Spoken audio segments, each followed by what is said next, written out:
Saka guru dari kayu yang berjejer menopang struktur atap masjid ini. Masing-masing saka guru berdiri di atas umpak dari batu.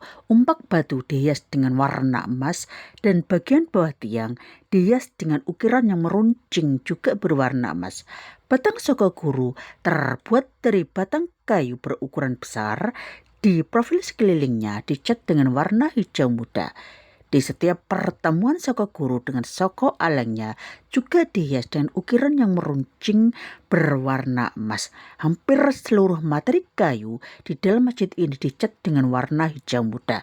Di bawah atap utama menggantung lampu antik menjuntai di atas ruang utama.